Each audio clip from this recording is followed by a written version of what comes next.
गर्भवती हथिनी। जंगल में हाथी पेड़ से फल तोड़कर खा रहा था। तभी उस हाथी पर एक लोमड़ी की नजर पड़ती है।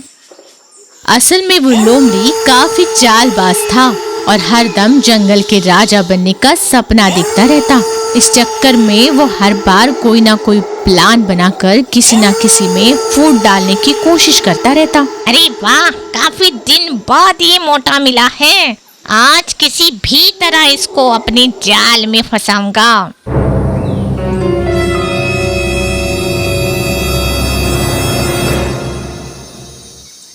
अरे हाथी भाई, कैसे हो? सब ठीक है ना? अरे भाई, तुम इतने ताकतवर हो तो असल में तो जंगल का राजा तुम्हें ही होना चाहिए।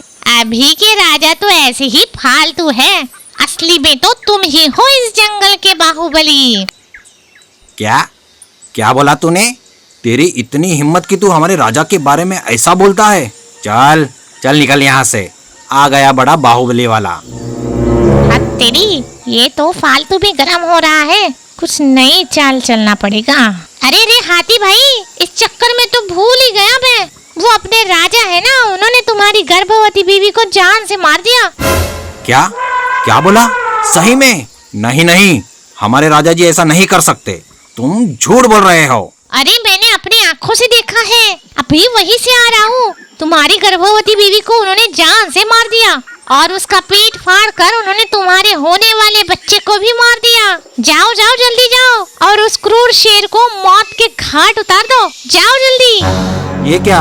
हमने हमारे राजा की इतनी खातिरदारी की और उन्होंने हमें ये सिला दिया। अब मैं उस शेर को जिंदा नहीं छोड़ूंगा। लगता है आज मेरा काम हो गया। अरे हाँ, जल्दी जाओ और खत्म कर दो उस बेरहम शेर को। जाओ। लोमड़ी की चाल चल गई। हाथी गुस्से में वहां से शेर को मारने निकल गया। हाथी गुस्से में एक पेड़ तोड़कर शेर पर फेंक देता है। मैंने तेरी इतनी सेवा की और तूने मेरे साथ ये किया। ये ले। हाथी अपने सूंड से शेर को मारता है और शेर दूर जाके गिरता है। अरे क्या हुआ जंबो? जरा बताओ तो सही, ऐसे मुझ पर क्यों टूट पड़े हो तुम? जरा बताओ। नहीं, अब मुझे कुछ नहीं सुनना है। हाँ, आज मैं तेरी जान लेकर ही रहूंगा। ये ले। फिर से हाथी शेर को अपने सूंड से मारता है। शेर दूर जाकर गिरता है और थोड़ा घायल हो जाता है। फिर हाथी एक पेड़ तोड़कर शेर को मारने के लिए उसकी तरफ बढ़ता है। तभी वहां भालू आ जाता है।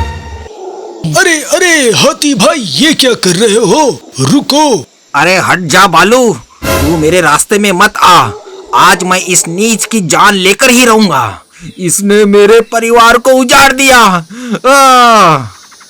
अरे पहले ये तो बताओ, हुआ क्या? मैं भी तो यही पूछ रहा हूँ तभी से, पर जंबो मारता ही जा रहा है। जंबो मेरे भाई, क्या हुआ जरा बताओ तो सही। भाई मत बोल मुझे, तू उस लायक नहीं। तुझे इतनी भी दया नहीं आई मेरे गर्भवती बीवी पर। तूने उसे और मेरे होने वाले बच्चों को मार दिया। क्या बात कर रहे हो तुम? मैंने ऐसा कुछ भी नहीं किया है जंबो। ये मैं क्या सुन रहा हूँ महाराज? बलू, ये सब बकवास है। भला मैं ऐसा क्यों करूंगा? राधा तो मेरी बहन जैसी है, मैं उसे क्यों मारूंगा भला? नहीं, तूने ही उसे मारा है। मैं तुझे जिंदा नहीं छोड़ूंगा। अरे भाई हाथी, जरा रुको तो सही। असल में तुम्हें पता भी है, आज राजा जी की वजह से राधा और तुम्हारा बच्चा जिंदा है और तुम उन्हें ही मारने चले। अरे तुम्हें तो उन्हें शुक्रिया कहना चाहिए। क्या बोल रहे हो तुम? सही में? अरे हाँ, आज सुबह जब राधा पानी पीने तालाब की तरफ जा रही थी, तब एक पेड़ उस पर गिर गया था। वो उसमें से निकल ही नहीं पा रही थी और कुछ देर होती तो वो मर जाती, पर सही समय पर राजा जी वहाँ पहुँचे और उन्होंने राधा की जान बचाई।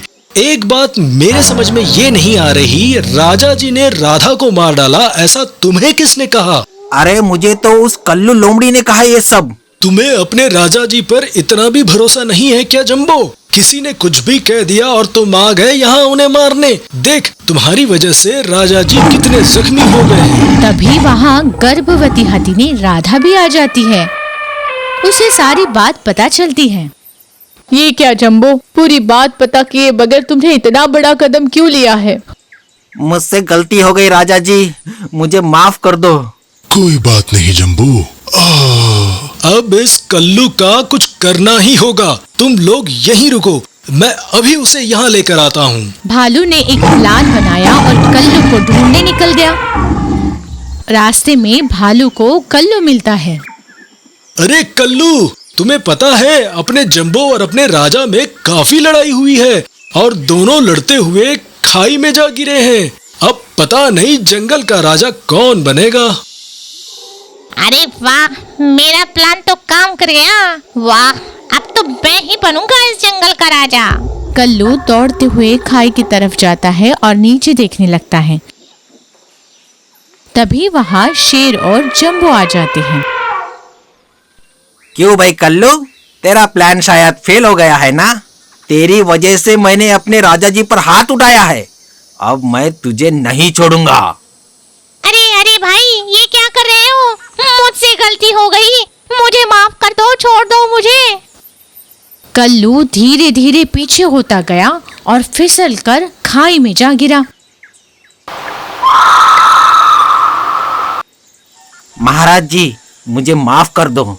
आपके बारे में पता होने पर भी मैंने आप पे बिल्कुल भरोसा नहीं किया। मुझे माफ कर दीजिए महाराज।